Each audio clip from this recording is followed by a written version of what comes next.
له فلا مضل له ومن يضلل فلا هادي له أشهد أن لا إله إلا الله وحده لا شريك له وأشهد أن محمدا عبده ورسوله لا نبي ولا رسول بعده اللهم صل على محمد وعلى آله وأصحابه ومن تبعهم بإحسان إلى يوم القيامة أما بعد.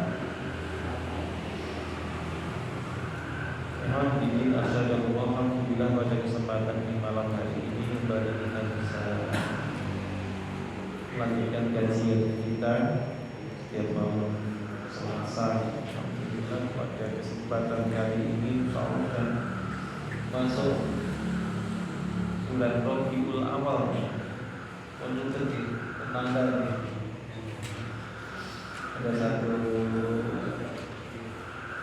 momen penting di bulan Rabiul Awal ini, di mana kebanyakan mayoritas umat Islam memahami, meyakini bahwa Rasulullah SAW itu lahir tepat di bulan Rabiul Awal. Kemudian beberapa kalangan umat Islam memperingati dengan event Maulid Nabi. Terkait dengan hal itu, ya walaupun ada yang membolehkan, ada yang melarang, selepas dari itu semua kita tidak akan membahas perselisihan itu. Yang kita bahas bagaimana kita berusaha mengambil sikap yang benar terkait dengan Rasulullah SAW. Yaitu apa? Bagaimana kita mensyukuri dengan diutusnya Rasulullah SAW dengan cara yang benar. Itu yang lebih penting. Maknanya seperti apa? Ya, karena Rasulullah SAW itu dipilih oleh Allah Subhanahu wa Ta'ala, kemudian ditunjuk untuk sebagai utusan dari Allah Subhanahu wa Ta'ala untuk membimbing, untuk memberikan contoh keteladanan bagi manusia dalam menjalani hidup. Maka kita berusaha dengan baik, dengan sungguh-sungguh mengenal Nabi kita, mengenal Rasulullah SAW dengan cara yang benar, kemudian meneladani Rasulullah SAW. Jadi apa yang beliau kerjakan, apa yang beliau lakukan, kita berusaha ikuti. Sementara apa yang beliau tinggalkan, apa yang beliau jauhi, kita juga berusaha untuk menjauhi. Apa yang beliau benci, kita juga berusaha membencinya. Sesuatu yang beliau cintai, kita berusaha mencintai. Sesuatu yang beliau benci, kita juga berusaha membenci. Ini cara yang benar dalam memperingati mungkin event-event Maulid Nabi dan semacamnya. Bagaimana dengan memperbanyak baca sholawat? Boleh, silahkan. Membaca sholawat itu lebih dianjurkan. Tapi sholawat itu sebenarnya sholawat yang benar itu bukan hanya sekedar di lisan. Jangan jadi pengkhianat sholawat.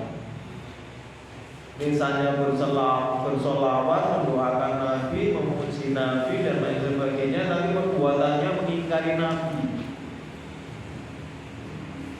Namanya sholawat palsu. Antara lisan dan perbuatan itu bertolak belakang. Berharap dengan sholawat yang mendapatkan syafaat dari Nabi, tapi dengan petunjuk Nabi, dengan contoh dan keteladanan Nabi, kemudian menyelisihi. Wah, yang menemui orang cocok begini. Nah, ini tidak bisa. Ya, kalau memang kita mengakui Nabi SAW sebagai uswah, sebagai suri teladan, ya kita bukan meneladani, bukan dipilih yang enak toh. Kadang-kadang kan kita niku mau enak Nabi lunah niku lagi pilih sing gampang atau sing penak, sing sesuai selera. Rada beda sithik, rada angel sithik, kemudian wah ngono kuwi ora cocok. Kita tidak pengen semacam. Dengan cara itu kita meneladani Nabi, mencontoh Nabi, semoga kita juga akan bisa mendekat kepada Allah, bertakwa kepada Allah dengan baik. Semoga kita nanti bisa mencintai Allah dengan benar. Jadi urutane semestinya ini urutannya semacam itu.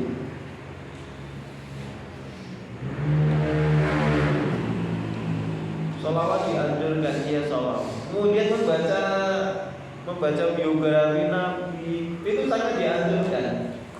Gimana kita mau mencintai Nabi, gimana kita mau mencontoh Nabi, Nabi kalau kita nggak kenal Nabi kita.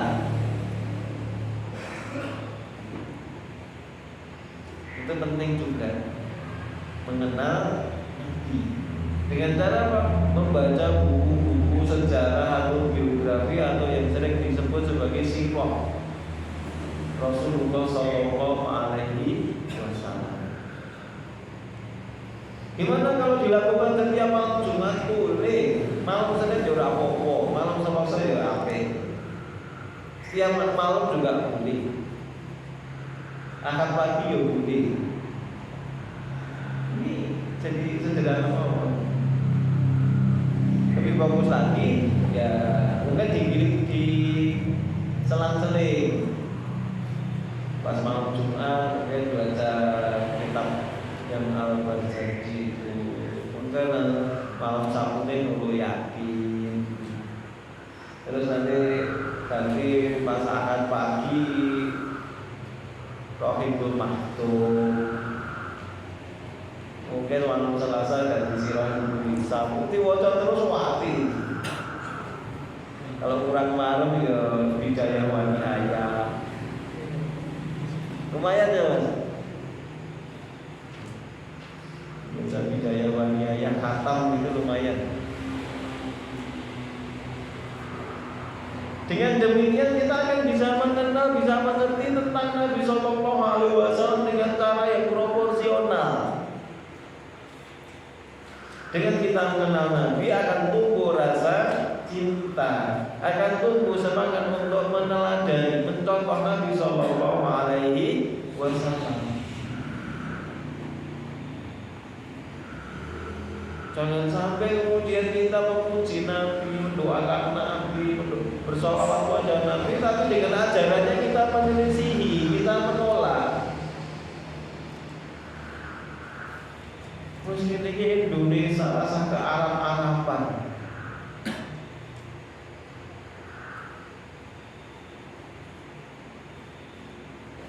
Tidak bisa kawasan itu. Maka monggo bisa dilakukan bagi kita.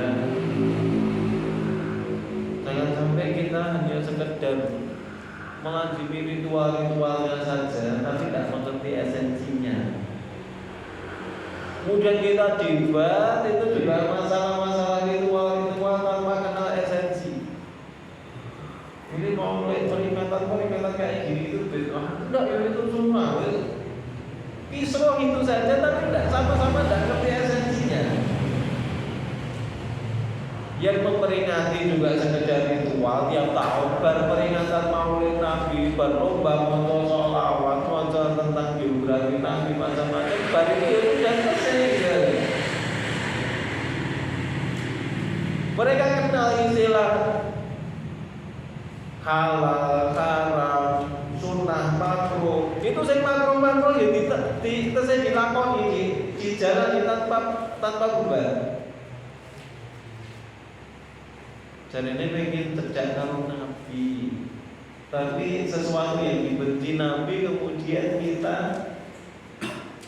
akrab dengan itu, kita logis enggak? Katanya cinta sama istri, tapi sesuatu yang dibenci istri itu dilakoni terus, itu gimana? tak logis. Sementara sekarang banyak ya, ada bermakro tak mau makro. Begitu yang dicintai Nabi, sesuatu yang disukai Nabi, adalah cuma sunnahnya gak wajib. Kita lakukan itu. Tapi kita katanya pengen nanti dekat dengan Nabi, pengen diberikan syafaat oleh Nabi. Aneh. Kan ini yang dirahmati Allah, maka semoga kita dijadikan temukan buat kita bagaimana kesungguhan kita dalam meneladani Nabi. Bagaimana kesungguhan kita dalam mencintai Nabi.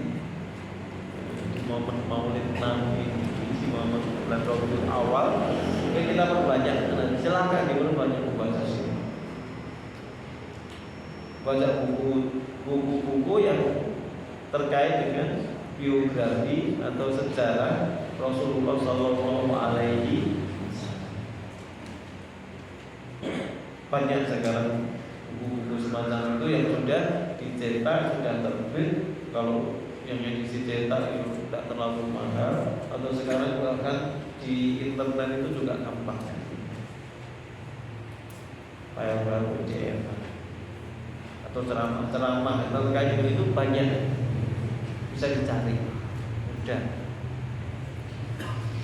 Semoga dengan cara itu kita nanti dalam meneladani Nabi itu bisa lebih baik. Dengan cara kita semakin kenal Nabi, semakin mampu, semakin bisa menselaraskan dengan apa yang disukai dan disukai oleh Nabi, dan kita juga menghindari apa yang dibenci oleh Nabi. Semoga nanti di akhirat yaumul qiyamah kita punya kesempatan, punya peluang untuk mendapatkan syafaat dari Rasulullah Sallallahu Alaihi Wasallam. Hadirin yang dirahmati Allah, mungkin itu sedikit sebagai awal. Kita tidak terlalu bahas itu, insya Allah. Banyak yang bahas insya Allah tentang Maulid Nabi, tentang sholawat. Kurang rekaman itu saya ketemu buku dilihat. Ini satu buku tulisan dari Ibnu Qayyim Al-Jauziyah.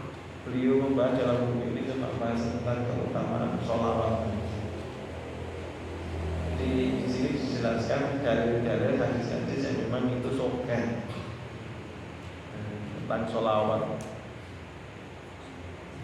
Lumayan tebel kalau mau baca yang berbahas tentang sholawat itu sekitar 550-an halaman. Ini kayaknya terkait dengan sholawat saja.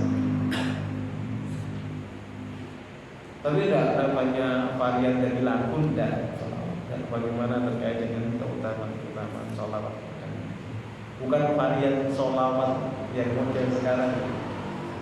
Kadang-kadang sholawat dari lagu lain kan ya bilang itu saya jenenge kita tinggal nyanyi itu jadi rapi namanya jenenge Nabi gitu. Kayak boleh ganjaran sih saat ngaku nih.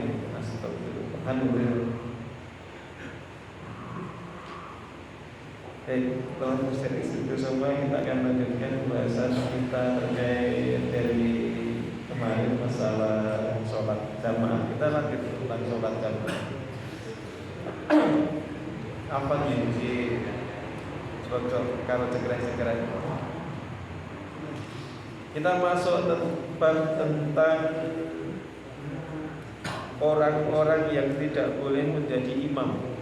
Jadi yang perlu dihindari ketika memilih imam. Menurut jumhur ulama, seorang yang berhalangan karena uzur, maka dia tidak sah menjadi imam bagi orang yang sehat. Bagi orang yang cacat, yang kondisinya memang tidak memungkinkan untuk bisa sempurna melakukan gerakan dalam sholat, memimpin sholat, maka ya dicari yang lain. Begitu juga tidak sah orang yang terkena udzur menjadi imam bagi orang yang terkena udzur. Kalau memang pondok-pondok punya udzur itu, maka sama-sama itu tidak sah sholat, tidak sah keimamannya.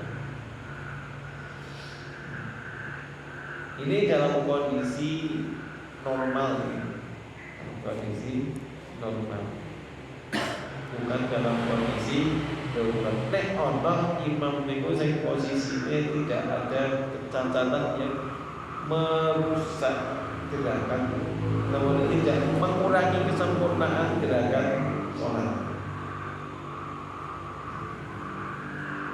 Walaupun ada juga beberapa yang berpendapat boleh,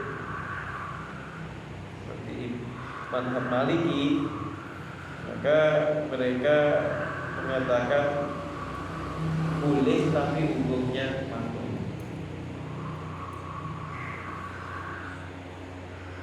Jadi misalnya ada orang yang lumpuh, tidak bisa berdiri, ketika imamnya bagaimana? Boleh tapi makruh menurut mazhab Maliki. Tapi kalau jumhur ulama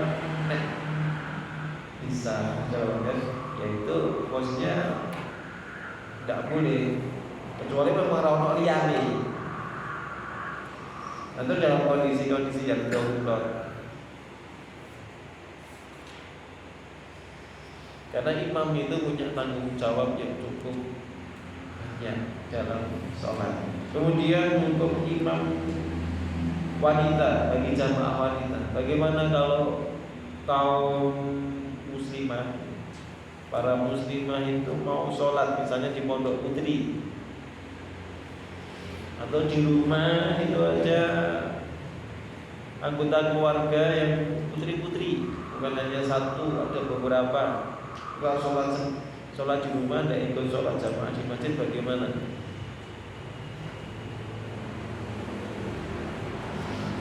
Aisyah radhiyallahu anha pernah mengimami jamaah wanita dan beliau berdiri di dalam shaf bersama mereka. Jadi berada di tengah-tengah shaf yang pertama. Ummu Salamah juga pernah melakukannya. Rasulullah sallallahu alaihi wasallam menjadikan seorang muadzin bagi Ummu Waraqah binti Naufal yang bertugas mengumandangkan adzan untuk mereka dan memerintahkan kepadanya menjadi imam dalam sholat fardu bagi keluarganya. Jadi khusus bagi para muslimah boleh, misalnya di rumah itu sholat mau jamaah ya adzan dulu, salah satu adzan. Terus ketika di situ mau sholat jamaah, kalau khusus para muslimah itu tidak perlu salah satu di depan itu, jadi di satu baris yang nanti imamnya posisi di tengah, berada dalam barisan shaf pertama karena menata shafnya.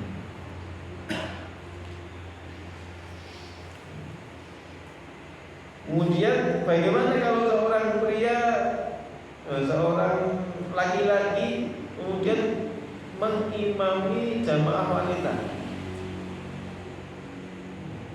Jadi di situ ada seorang laki-laki, kemudian jamaahnya itu wanita semua. Maka dalam kasus ini juga tidak mengapa, boleh. Yang perlu dihindari berdua toh. Nek berdua niku di masjid, boten sengaja, boten nopo-nopo. Nek berdua niku baru dirian nanti.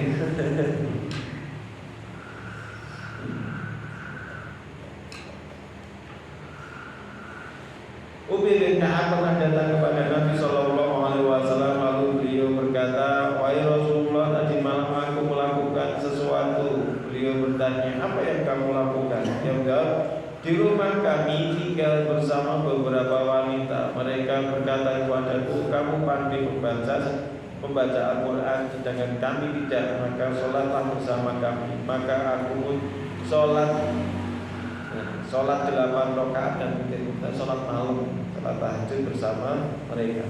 Maka Nabi Shallallahu Alaihi Wasallam mendiamkan hal itu.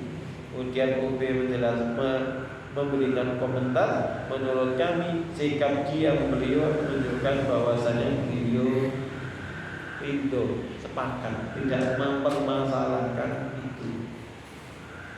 Jadi seorang laki-laki menjadi imam bagi jamaah yang cuma di situ adanya cuma wanita.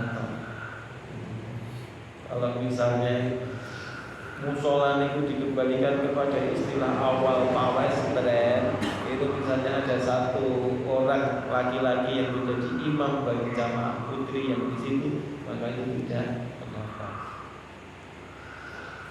Mas sekarang itu musola kalau masjid itu sami persaingan, bedone sing setunggal nggih Jumatan, sing setunggal mboten paling kan to. Padahal kalau kita telusuri yang namanya musola itu awalnya, kalau musola menurut Nabi, musola niku menurut syariat, musola niku tempat sholat berupa tanah lapang. Jadi bukan bangunan. Jadi ada tanah lapang yang itu biasa dipakai untuk sholat, terutama sholat Id. Ada sholat Id, kemudian ada sholat mungkin istisqa misalnya. Itu di musola, tanah lapang yang digunakan untuk sholat. Cuma kalau di Indonesia musola itu awalnya dibuat musola itu istilahnya digunakan untuk pawai, untuk para muslimah, untuk para wanita yang ingin sholat berjamaah biar tidak gabung, biar tidak campur dengan para laki-laki. Ada masjid Jami misalnya, masjid besarnya. Di situ untuk sholat berjamaah kaum laki-laki, sementara para muslimah, para wanita itu sholatnya di musola. Zaman dulu sering disebut pawai tren. Cuma sekarang seiring berkembangnya waktu, musola kali masjid itu terus saingan. Kenyataannya kan yang tadi kita saat kita. Akhirnya sama-sama nggak ada jamaah, kacau kan itu repot.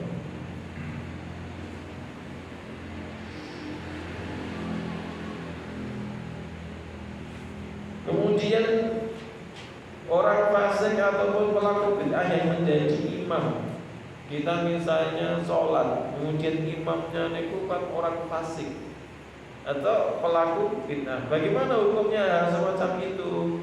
Maka beberapa menjelaskan bahwasanya tidak mengapa. Bagaimana kisah Umar pernah sholat di belakang para jamaah haji yang tidak jelas, campur kan jamaah haji.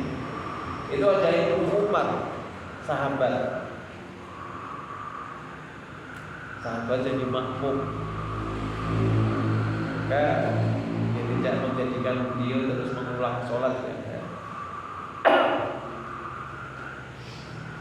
Kemudian Abu Sa'id Al-Khudri sholat Id hari raya di belakang Marwan.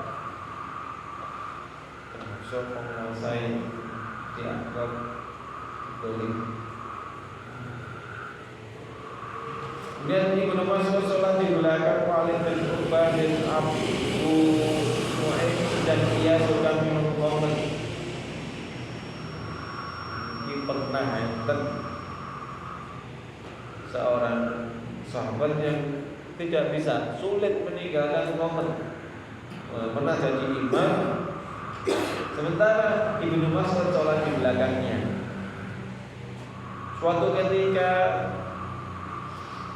Walid bin Uqbah niki sholat subuh niku 4 rakaat, sehingga Utsman bin Affan mendera dia karena perbuatan itu dihukum.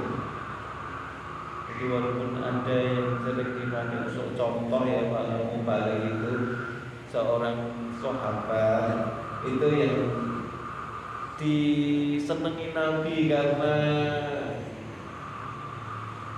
model itu orangnya ceria, usil, itu bahkan senang melakukan hal-hal yang nyeleneh, itu tetap disenangi Nabi, kadang-kadang mendem barang.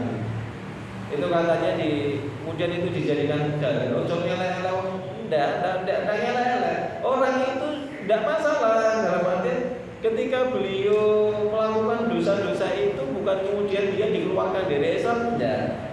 Tapi tetap sebagaimana yang dijelaskan di sini, Utsman itu ya menghukum dia. Dihukum, dicambuk. Jadi ada itu seperti dijadikan dalil bahwasanya tidak mau ini sahabat Nabi ada yang mendem. Iya, tapi baru mendem dicambuk gitu. Ya kemarin saya coba ini mana itu urusan dia gitu. Begitu ngerti mana konangan mendem mana cambuk lagi kan gitu. Cambuk 40 atau 80 kali. Dia kok nyambuknya bukan kaki pencot sapi ya, itu pakai rotan ya. Terus nyambuk itu bukan koncone gitu. Saya nyambuk itu memang petugas. Saat ini bayangkan disambung dari sabun yang rotan. Kita penak betul. Disambung pakai rotan. Dia pisang itu dia mau. Nek ngatek ping 40 niku. Nah, kesambung mendem kok nangan nggih ngoten niku. Kadang diambil sepotong roh, dilokne sahabat Nabi iku enten sing mendem ning yo tetep ditresnani Nabi. Iya nek bar mendem kok nangan dicambuk. Ini kan tidak diceritakan.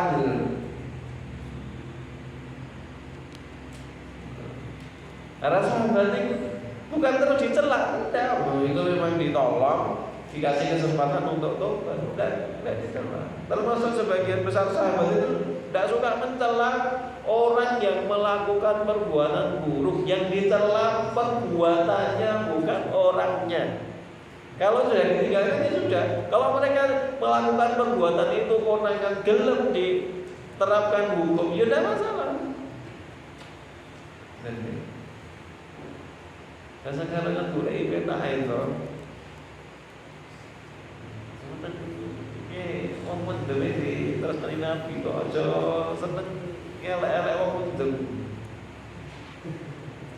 Terus piye? Cara mengambil hukumnya itu kok dari nyeleneh. Pahami bisa itu secara utuh baru kemudian dijelaskan.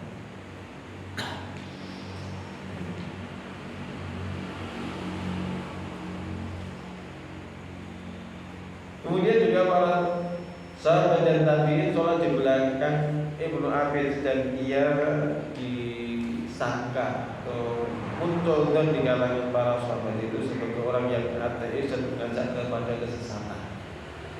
Di pikiran sing nyeleneh, tapi di antara para sahabat yang kadang-kadang sholat di belakang.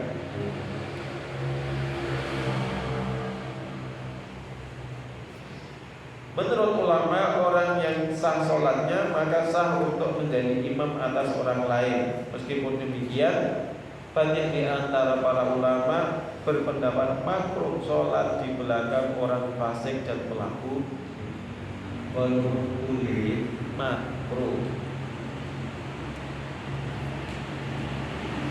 Oke, gaweane adu ayam misalnya, sampung ayam.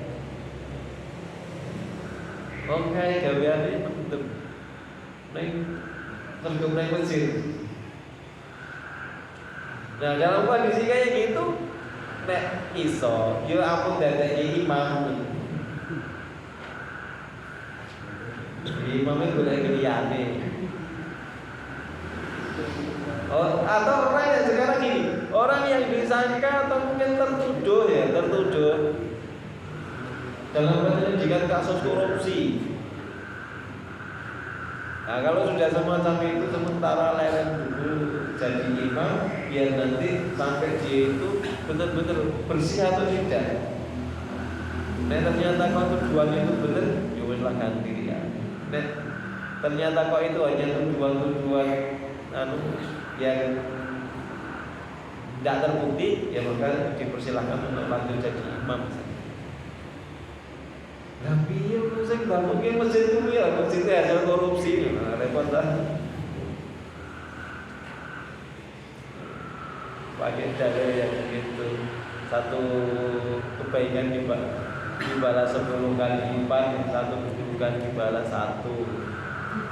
Korupsi ini 100 miliar, sisa 20 miliar membangun masjid 5. Masjid nilainya 4 miliar itu ya sepatut kan gitu kan. Masjid nilainya 4 miliar dan patut, karena dia yang bangun. Masjidnya enak 5, sholat subuh sing masjid pertama dari imam, kemudian yang masjid kedua dari imam terus. Begitu konangannya korupsi, ngerti dari imam. Kenapa? Ya karena kefasikannya. Jadi ini bangun tadi karena 100 miliar jika 20 miliar, ini kan ganjarannya lipat 10 kan berarti setara dengan 200 miliar ya. Itu korupsi 100 miliar. Sik ditular ganjaran 100 miliar. Ini saya gawa duit 80 miliar, lumayan kan. Niku teorine menungso yang bakulan ngoten ya cocok. Ning teorine pahala mboten satu. Karena amal yang berasal dari sesuatu yang haram, sesuatu yang tidak bersih, maka itu tidak akan diterima oleh Allah Subhanahu wa taala. Masalahnya seperti Indonesia itu enten istilah perampok yang budiman kan ada. Kayak ngerampok, kayak nyolong itu tujuannya apa? Bantu apa kita miskin.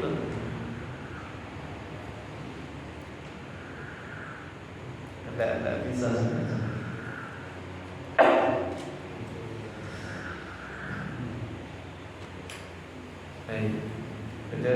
Walaupun itu sah tapi makruh. Nek bisa cari yang lain.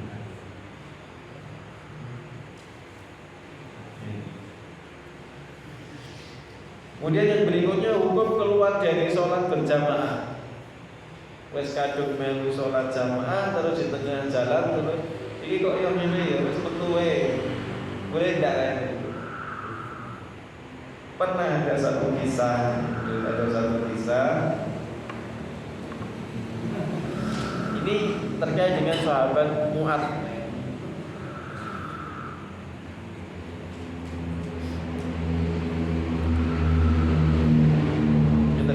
Sahabat Mu'ad.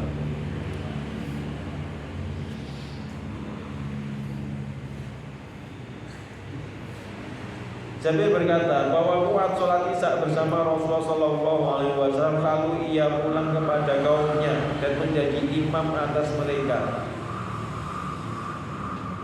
Maka pada suatu hari Nabi SAW mengakhirkan sholat isya.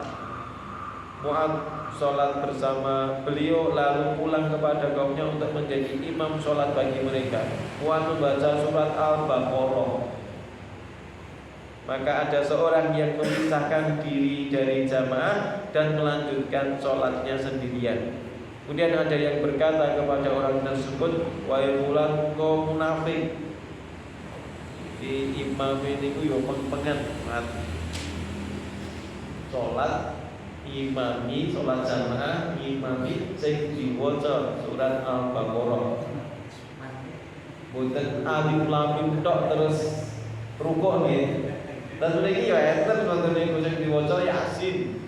Yasin, Allahu Akbar. Oke Al-Baqarah alif lam mim Allahu Akbar. Nggih enten wonten niku. Enten boten? Enten. Niku judule tok.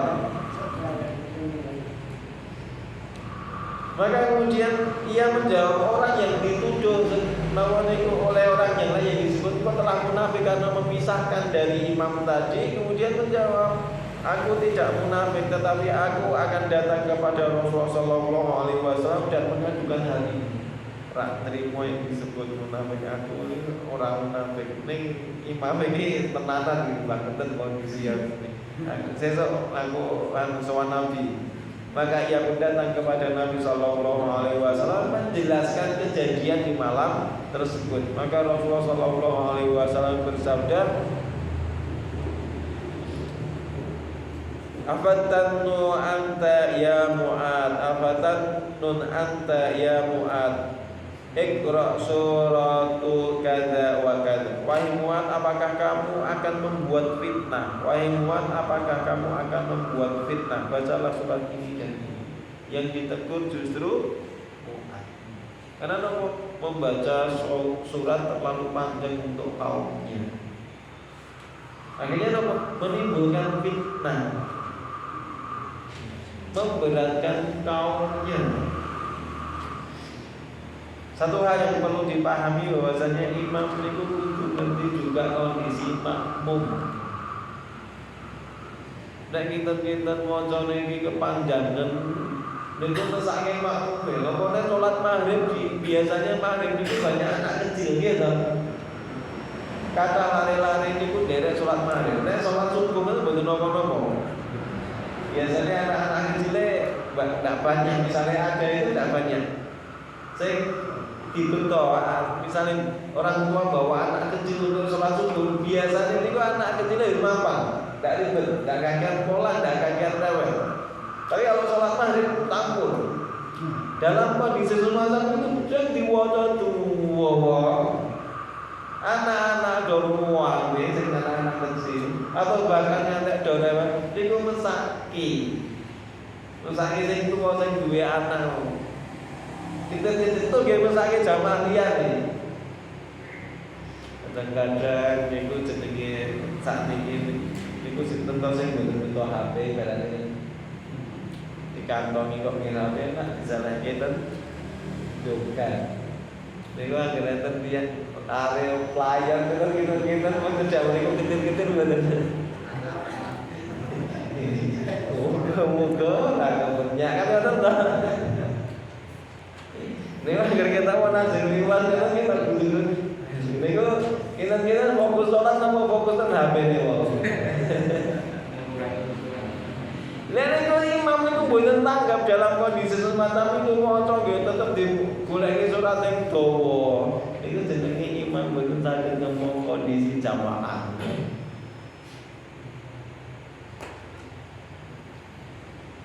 Jadi yang perlu dipahami ini kalau tadi kita ada imam itu perlu juga paham kondisi zaman.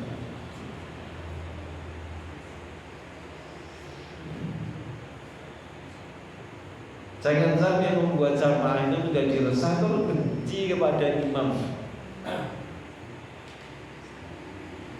Ya Allah ya sholatnya gede, dengan sholat wae cepet.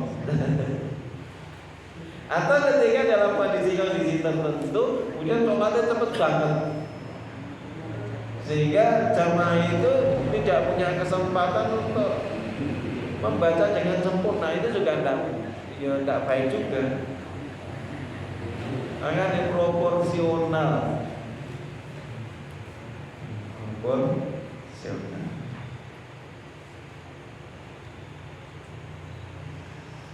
Itu kemudian yang berikutnya mengulangi sholat untuk sholat secara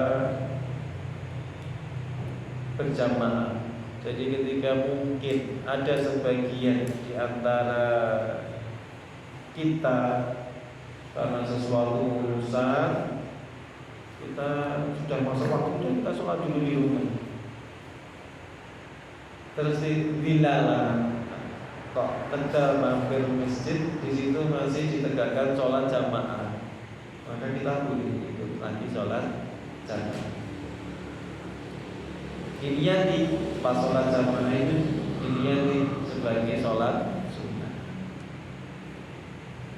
Ansar.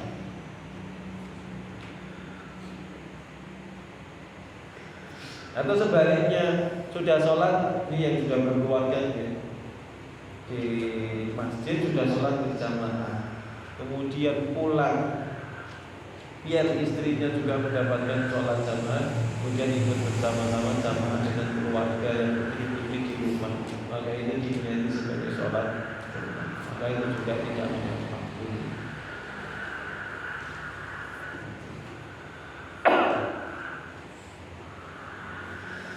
Pernah Rasulullah SAW menegur seorang laki-laki yang mendatangi masjid sementara Rasulullah masih sholat. Kalau dia tidak ikut sholat, setelah selesai sholat ditanya Rasulullah, mengapa kalian tidak melakukan sholat berjamaah? Tidakkah kalian berdua seorang muslim? Maka kemudian mereka menjawab, tentu ya Rasulullah, kami seorang muslim, akan tetapi kami tadi sudah sholat di. Kemudian Rasulullah SAW memerintahkan mereka untuk, ya kalau sudah sholat ya kita sholat, nanti itu dinyati sebagai sholat sunnah. Terus boten napa niku salate wajib ping pindho nggih. Yang berikutnya itu diniatkan sebagai sholat sunnah.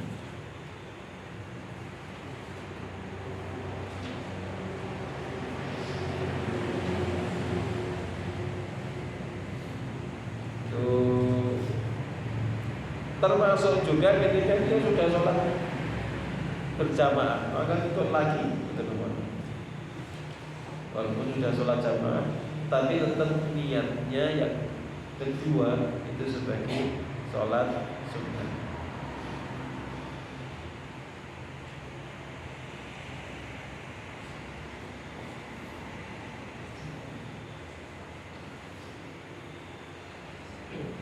Kemudian hukum imam memutarkan badan ke arah kanan kiri setelah salam, ke arah kanan atau ke arah kiri setelah salam.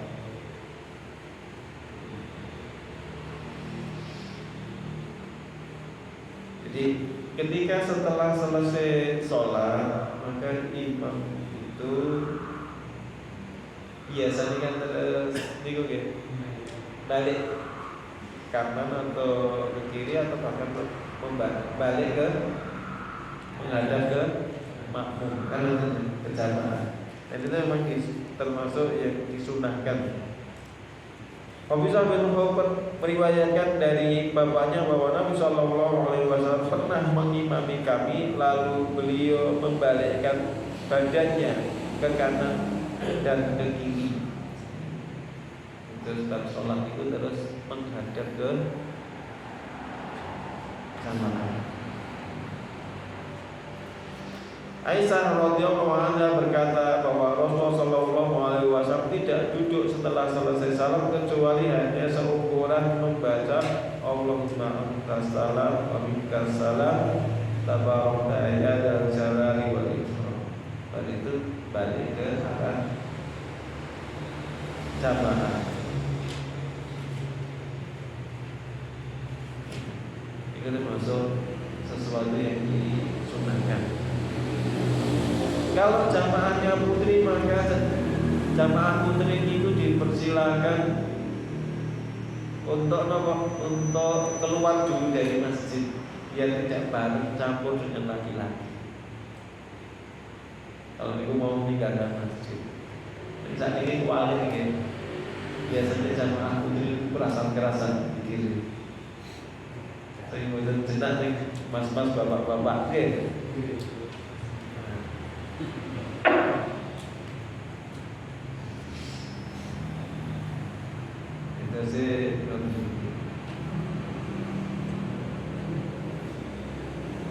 Jadi menghadap ke jamaah ada beberapa hikmah. Yang pertama itu menjelaskan bahwasanya tugas imam itu pun rampung.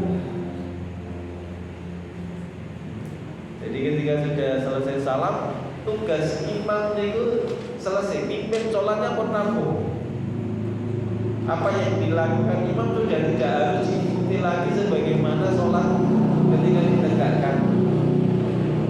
Yang kedua, dengan cara imam itu balik ke arah jamaah, imam akan ngerti jamaahnya itu siapa saja yang sudah datang ataupun yang tidak datang. Karena kalau imamnya tetap, ada imam istilahnya imam tetap, kan jamaah kita hafal kan di daerah situ. Sing biasa sholat jamaah dan mengisi mawon kan hafal. Nah, ketika kok ada seseorang dari jamaah yang tidak datang, akhirnya kan ketika bisa tanya, "Duh, si fulan nanti kau temui di kemudian tinggal kita tak ketok, nopo sakit, nopo tidak mudi." Oh gerak, oh monggo di ikut kita silaturahmi, kita kunjungi. Mesti tak kasih kau digawe oleh-oleh kan betul begitu.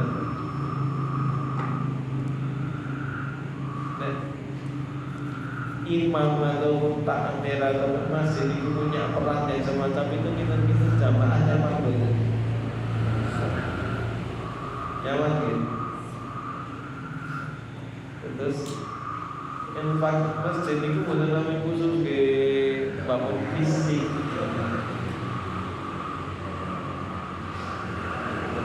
Bangun fisik. Dan ini memperhatikan tadi ukhuwah kesejahteraan di antara para jemaah. Insyaallah.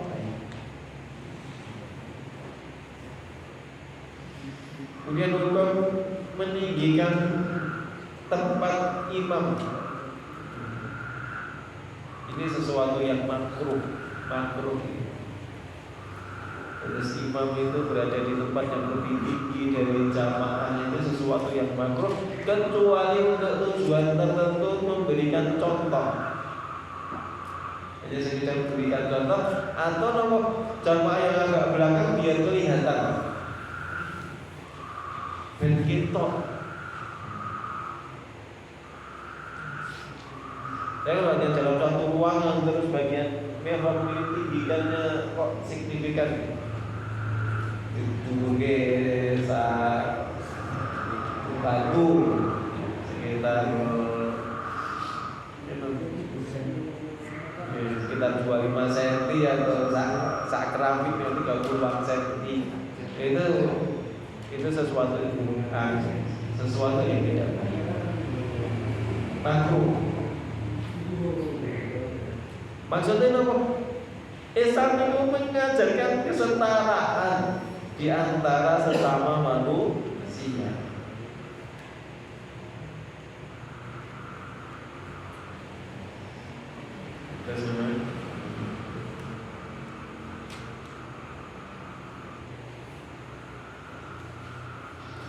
Rasulullah SAW melarang seorang imam berdiri di atas sesuatu sedang orang-orang yang lain atau makmum berada di belakangnya dalam posisi yang lebih rendah. Ini dilarang oleh Rasulullah SAW.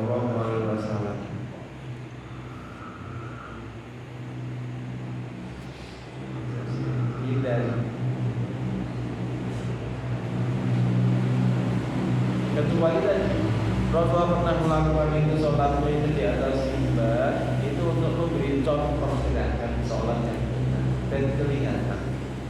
Hanya sebatas itu.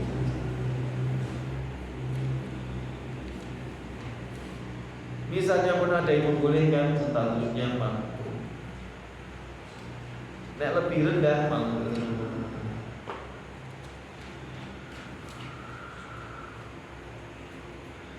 Kemudian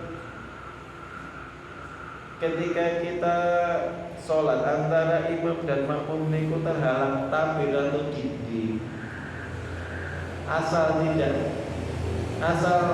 makmum niku masih bisa mengerti, tak melihat atau mendengar apa-apa dari imam, bacaan imam, maka itu masih sah sholat tabir atau satir, atau mungkin terhalang tembok, maka tidak masalah. Karena ada yang tidak membolehkan. Butuh tetap enten ganti, kadang-kadang yang nanti juga. Ada beberapa masjid itu misalnya ada pinggiran ya, ada ruang utama terus ada ruang sebelah kanan sebelah kiri, itu biasanya pintu depan juga ada pintu dan itu tetap dibuka. Kalau sebelah jamaah sebelah tembok kanan dan kiri itu tetap nyambung kalau imam. Ada yang berpendapat semacam itu. Tapi di sini boleh. Bahkan juga terhalang jalan, terhalang sungai pun boleh. Misalnya pun ada sholat id, misalnya ramai di sini sudah di masjid ini sudah penuh, tentu 12 menit jalan itu tanpa pagar, karena tidak masalah. Itu diperbolehkan, kecuali jamaah mereka sudah tidak bisa melihat ataupun mendengar tadi aba-aba dari imam, atau mungkin sholat di masjid yang di situ ada lantai 1, lantai 2. Itu masjid itu 2 lantai atau bahkan 3 lantai. Maka tetap boleh, tidak apa-apa. Asal saya terpinggir misalnya, imamnya di lantai 1, jamaahnya ada lantai 2 atau lantai 3. Yang penting saya terpinggir itu tetap bisa mengerti aba-aba dari imam, takbirnya imam. Jadi bukan hanya kiro-kiro. Maka nanti diatur dengan softnya.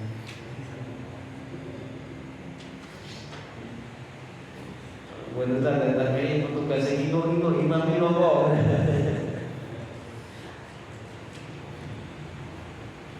Atau mungkin yang dipakai itu lantai 2 terus ada jamaah di lantai pertama.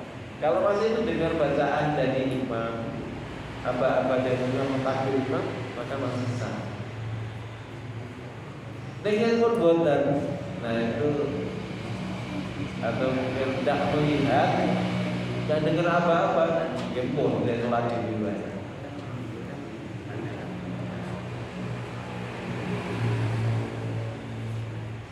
Yang mungkin menjadi masalah sekarang ketika sholat itu bermakmum lah pakai live streaming. Saya tidak ngerti, saya bisa jawab. Saya tidak bisa jawab ini. Karena mungkin nanti ada pertanyaan yang semacam itu. Saya sholat Jumat melu Istiqlal, ini sholatnya tidak rumah. Bener apa? Aku sholat Jumat live streaming.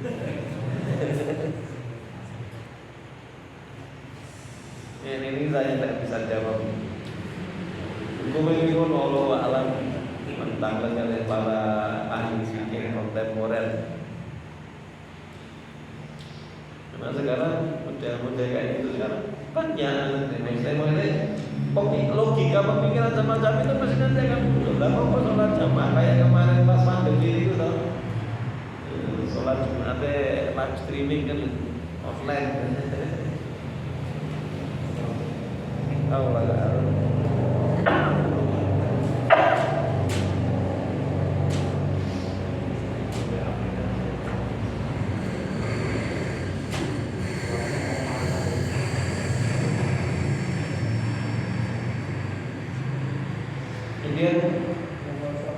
Hukum ketika imam itu misalnya melakukan sesuatu yang akhirnya membatalkan sholatnya, terus bagaimana? Atau imam itu melakukan sesuatu yang membuat sholat tidak sah sementara tidak sadar dan tak rampung, tahu-tahu kelingan-kelingan dan wis rampung sholat. Bagaimana hukumnya status sholat dari jamaah? Contohnya imam itu berangkat dari rumah sana wis itu biasanya itu mau mandi.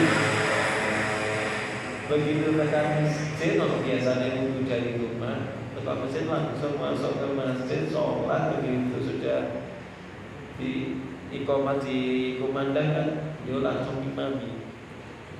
Dan setelah selesai sholat baru dia, oh iya aku mau malali lo wudhu. Nek niku makmumnya tidak masalah bareng itu. Kalau itu imamnya bagaimana? Jamaah tadi ikut mengulang atau tidak?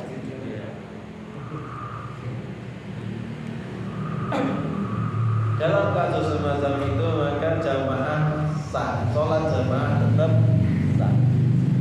Nek imam mulang, imam mengulang. Kau ibu itu kan tidak cerita, aku mau lari rong wudhu nih. Buatan tidak harus cerita. Tapi jamaah sholat dari para jamaah tetap sah, tidak harus diulang. Nek jujur belum cerita, itu berarti imamnya tolong. Iya kan, itu kesalahan. Kadang-kadang kan malu.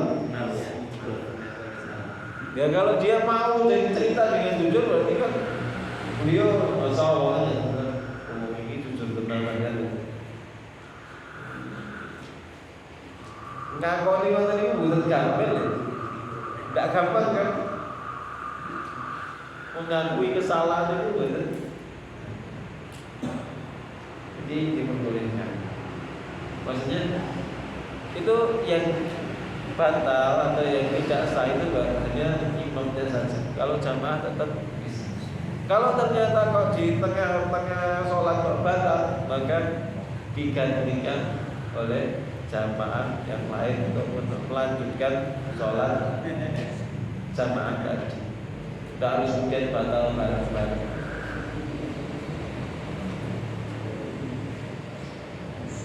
Jadi lanjut. Maka dipilih ya, sholat jamaah itu dipilih yang di belakang imam itu dipilih orang-orang yang memang juga sudah ngerti, sudah paham. Misalnya jagani ada 1-2 hal kondisi yang akhirnya imam itu harus ganti, itu di belakangnya ada yang siap langsung maju gantikan jadi imam. Terus lebih bagus lagi, desain mihrab itu ada pintu keluar di entah samping kanan atau samping kiri. Nek batal niku mboten terus bingung arep metu wong ndi.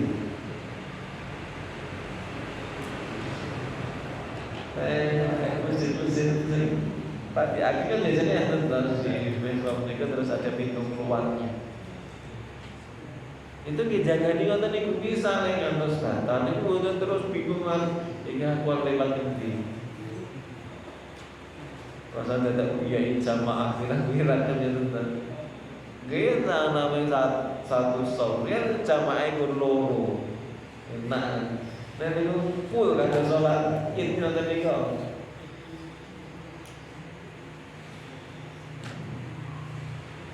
Jika memang batal mestinya menunjuk atau geret yang belakang.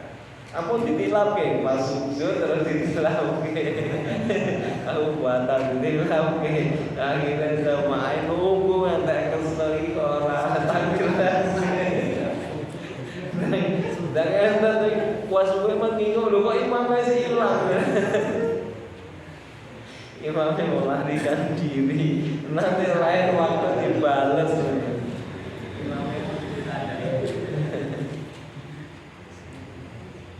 Karena ini digeret kecuali pas posisi pas posisi berdiri tahu batal terus nanti yang belakang tangkap dan gantikan. Kalau pas misalnya posisi sujud atau apa ya nanti jauhin yang belakangnya untuk maju jadi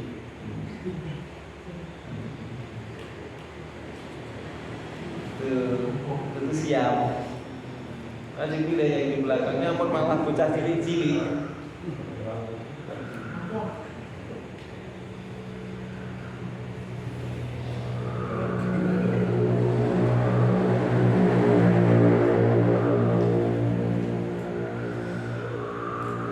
belajar.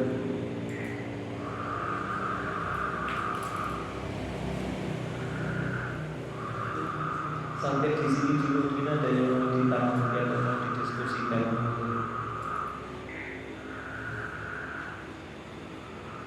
Ini buatan salah.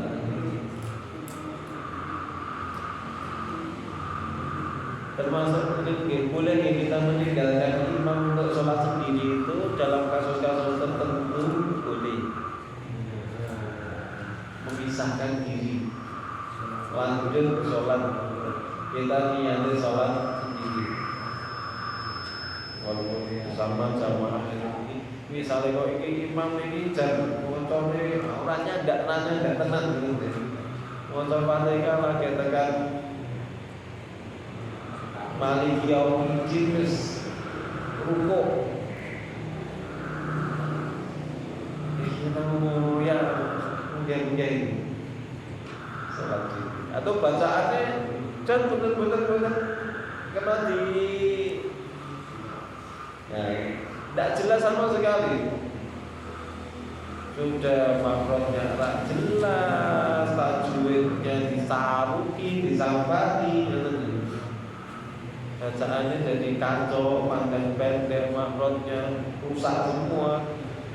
Terutama bacaan Fatihah kayak gini, biasanya yang dilupa. Kita baca sendiri, maka ini diperbolehkan dalam kasus-kasus tertentu.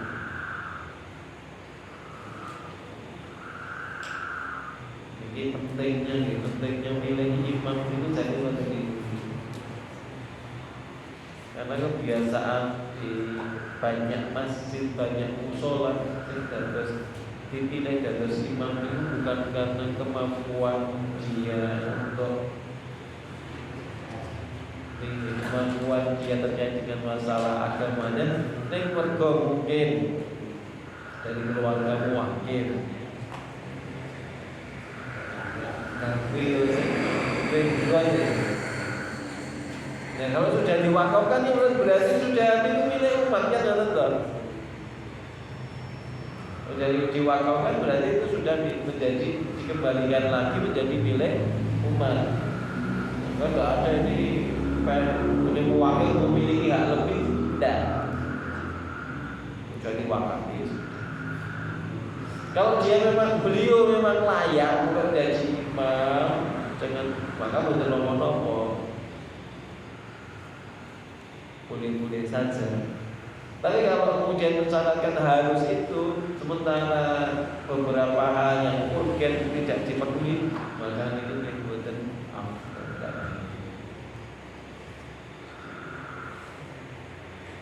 mungkin ini yang bisa kita ada pertanyaan. Monggo.